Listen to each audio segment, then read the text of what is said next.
What is happening with California real estate? What should you expect to see in 2022?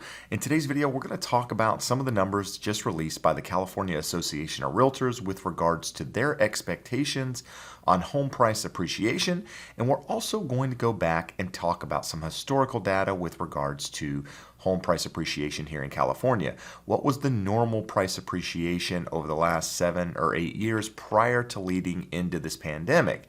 And what should you expect, as homes continue to go up in price? If you're someone that's considering buying a home, what are your options, right? If you don't have the option to afford to buy a property here in the state of California where prices are now, how are you going to afford one in the future?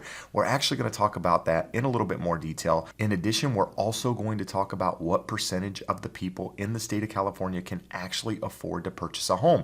We're going to talk about here in my local market, Orange County. We're going to talk about the least expensive area in the state of California with regards to affordability, as well as the most affordable. What area is the most affordable right now if you're looking to buy a home? So stay tuned as we dive into those numbers. Before we get into that, though, I want to take a minute and introduce myself. My name is Jeb Smith. I'm a real estate broker here in Southern California. Been selling real estate, been in the real estate, around real estate for nearly 20 years, helping buyers, helping sellers, boots on the ground every day. I'm constantly working with people, and I'm trying to use that that knowledge, that experience to help you have a better experience. So do me a favor, if you find any value in this content at all, hit that thumbs up. Feel free to subscribe to the channel. So leave me a comment if you have any questions. And also, I'd love to know your thoughts on what you're seeing with regards to the real estate world. So recently, the California Association of Realtors have come out with their price appreciation predictions, if you will, for 2022.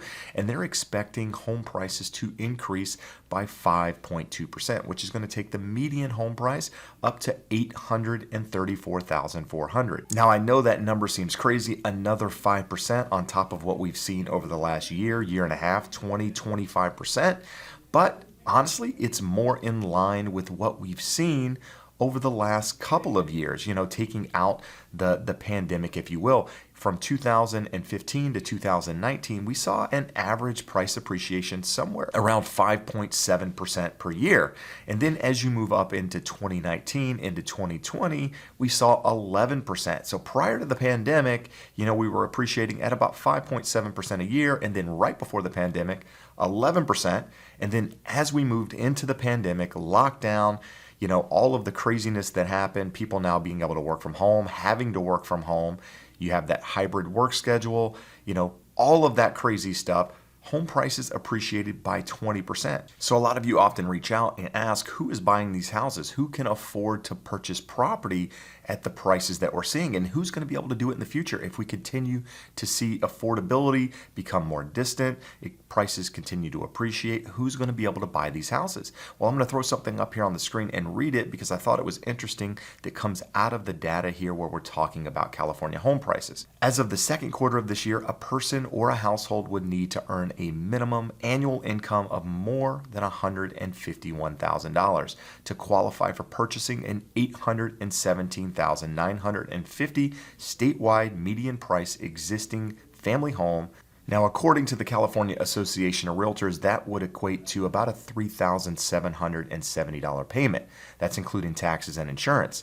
But the caveat is you would need 20% down in order to get that payment. So $817,000 purchase price, which is the median home price they're using here, 20% down of that is $162,000. So not only do you need to make $151,000 per year, either individual or combined, you also need 20% down, $161,000 in order to make those numbers work. They go on to say in Southern California, Orange County has the lowest percentage number in the affordability index. Only 17% of households would be able to purchase a median price single family home, which is currently sitting at $1.1 million here in Orange County. That's where I'm located. San Bernardino is the most affordable, with 43% of households able to afford a median price home of $420,000. In LA, about 22% of households could afford a median price home of $756,000. So if you've been watching my videos for any period of time, I often tell you how I have clients moving out of Orange County, moving into areas like San Bernardino, Riverside County, because it's more affordable. And regardless of where you're located, you're probably hearing similar stories, right? If you're in San Francisco, a lot of people are moving out of the Bay Area, moving to more affordable areas like Sacramento. And you might think, well, Sacramento's not even close to San Francisco. Right.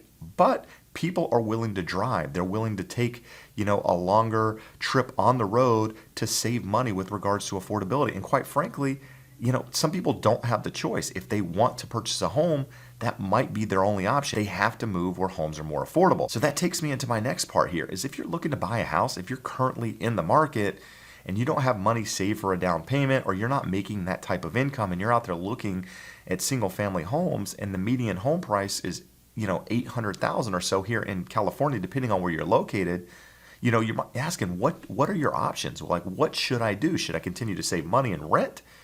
Honestly, it's a conversation that I have with a lot of people because I don't think there's an easy solution. But the easy solution, if there is one, is you have to move where homes are more affordable. You might have to move out of the area that is, that you grew up in, the area that's most important to you. Now, I've often talked in videos about living where you want to live, but at some point when you start to see these numbers, it becomes very difficult, right? I look at these numbers and I think that's crazy. I have clients buying homes at prices that they're comfortable with. The monthly payment is comfortable to them. I just often think, as somebody that came from North Carolina, right? Small town, homes were cheap, if you will, compared to California, and still are by many measures.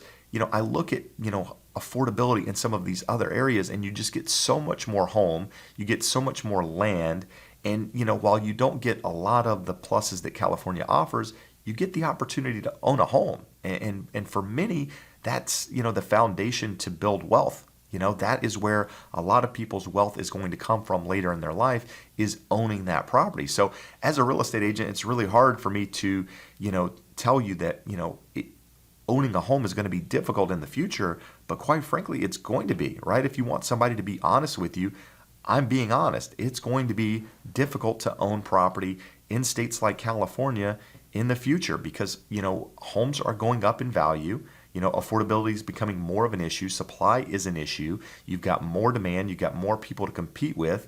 And believe it or not, while there are a lot of people leaving California for a lot of reasons, politics, affordability, taxes, all of that stuff, you still do have people migrating into California. The net migration numbers aren't really that off, right? Yeah, California might be losing people here and there, but it's not significant enough to truly impact home values. And that's what you have to understand. So if you're considering buying a property, and you don't have the ability to come up with that down payment or to really increase your income over the next, couple of years, you might consider moving to a more affordable area, right? Even if you want to stay in California, there are more affordable cities, north here of Orange and LA County, south of the Bay Area, Fresno, Bakersfield. We have clients right now that I've referred up to agents in that area because it is more affordable. You can actually still get a single family home for under $300,000, under $250,000 in many cases. So, I'm not here to burst any bubbles or to make you feel bad about the situation, but I want to be transparent with you. I just see affordability becoming more and more of an issue, and I don't really see a resolution, right? If you've heard me talk, I don't really see a housing crash coming. And even if home values did decline by 10, 15, 20, 25%, it's not going to happen for a couple of years. And I'll be the first to tell you, it does need to happen to some extent, right? We do need to see a pullback in home prices, but it's not likely to happen until something happens with supply, which means that you're going to continue to see appreciation over the next couple of years, and that pullback that you're going to see at some point is going to come from a higher number. So does that help affordability at that point? Hard to say. It helps the people that were priced out as you got closer to those numbers, but is that going to help the people that were priced out 1 or 2 years ago? Probably not. In my opinion, you're not going to see home values go below, where they were, a couple of years ago. I don't think you'll ever see prices that low again, at least here locally. At the moment, we have a lot of factors playing into the economy. We have the Fed manipulating, keeping interest rates low. They're continuing to buy bonds and mortgage-backed securities at the moment. That is supposed to taper off here within the next couple of weeks, hopefully, which should provide a little bit more stability to the market. But then you've got things like inflation and, employment numbers, people not wanting to work for various reasons. You got backlogs in supply chains, which throws a wrench into other things. You got things happening in China, right? So there's a lot of things going on, but at the end of the day, real estate comes down to supply and demand, right? So until something happens with supply and demand, you're not likely to see a real change with regards to home prices, which is why I think you're going to see home prices continue to go up over the next couple of years. But I would love to know your thoughts. What do you think the housing market's going to do? What are you seeing? What are you reading that makes you think different than me? I would love to know your thoughts. But for now, I appreciate you taking the time to watch. I appreciate all the support. Hope to see you again soon. Have a great day. Bye-bye.